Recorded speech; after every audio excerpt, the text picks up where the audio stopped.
Hello mga kasali, dito naman tayo sa ating kusina at tayo naman ngayon mayroong nilutuin na isang masarap na ulam, gulay po mga kaibigan. Pero bago tayo pumunta doon, siyempre, intro muna tayo. Tara na!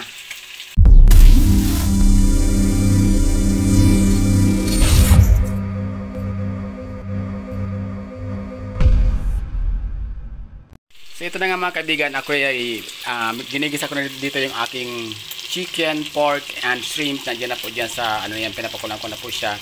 At yung ating lulutuin po ay papaya po. So maggagata po tayo ng papaya. So balang ginawa ko po sa papaya, katulad ng dati kong ginagawa ay pinakulang ko ng bahagya. Nung mahap cook siya, pinigaan ko at binilad sa araw. At pagkatapos nun ay yung ating gata naman, yung nyug natin ay sinunog natin ng bahagya, yung kanyang yung ginayod na nyug at saka natin piniga at mamaya ilagay natin dyan yung gata. Pero unahin natin yung ikalawang gata. So abang-abang mga kaibigan. Dito na mga kaibigan, ilagay natin yung ating ikalawang gata. Alin natin dyan. So tayo mismo ang nagpiga ng ating nyug. Napakabango po niya kasi sinunog natin ng bagya yung ating kinayod na nyug at talaga namang nagbibigay siya ng kakaibang aroma at talaga namang nakakagana siyang kainin. So mamaya po, kung hindi nyo po ito subukan gawin, ay subukan nyo rin pong gawin. Napakabango po ng inyong maluluto dyan. Lalo na po sa mga papaya ay talaga naman, o kaya naman ay manok na ginataan. Napakasarap po kapag kayong adobong manok na nilagyan mo ng gata at medyo sinunog mo ng unti yung nyug niya, ay talaga namang napakabango at talaga namang napakasarap ng inyong magagawang pagkain para dyan.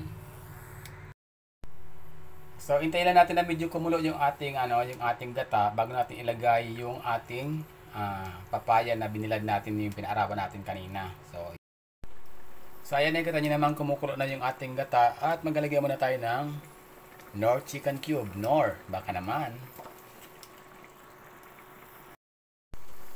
Maglalagay na rin tayo ng unting patis para pambalansin ang ating lasa. Ayan. At maglalagay din tayo ng paminta.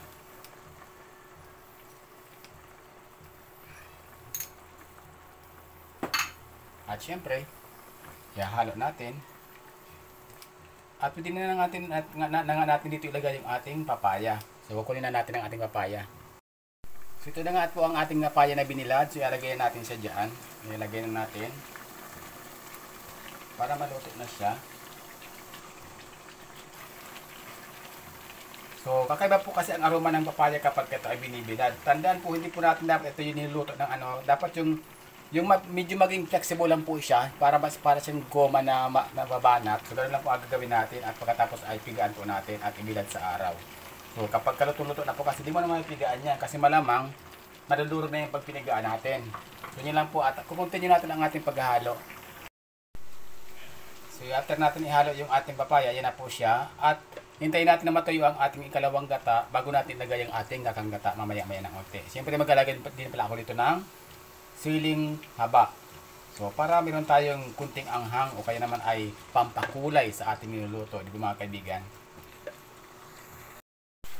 So ito mga kaibigan, no, tuyo agad yung sabaw kasi nga yung ating papaya ay bilad natin, so medyo na dry siya, so agad-agad dinigop niya yung sabaw natin, kaya ilalagay na agad natin yung ating kakang gata. Ayan. So hintayin natin na kumulo yung kakang gata. So kailangan muna natin siyang malutuin ng maayos. O kaya naman kung kailangan magmantika ng unti bago natin hanguin itong ating niluluto. So mga 2-3 minuto na lang man po ay okay na po ito. So abang-abang lang po tayo. Lagyan natin ngayon ang ating siling haba. Ayan na. Hindi kiniwa lahat kasi baka sobrang maanghang, baka din makakain yung aking mga alaga. So mga kaibigan, okay na yan, luto na yan at ready na yan para i-serve natin sa ating pagkainan. Kaya kita-kita tayo doon sa aming dining area. So ayan, ito na mga kasanda ang ating output, ang ating ginatang papaya na may sahog na manok at pork. Ayan, napakasarap naman. Ang bango-bango niya po talaga namang matatakam ka talaga sa amoy niya. Oh, kayo ba'y nakapaganda ng inyong ulamin? Aba, ako'y nauna na naman sa inyo. Bye mga kaibigan, galaw-galaw na. So ito na nga mga kaibigan, tayo nakatapos na magluto ng ating pagkain, kaya naman tayo nakahanda na para kumain na naman para sa araw na ito.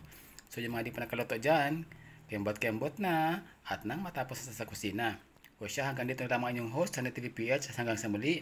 Pero bago ako tuloy magpaalam, ang aking laging iniwanan sa inyo ay huwag gawing komplikado ang buhay, mamuhay ng simple at masaya. Bye bye and see you in my next vlog.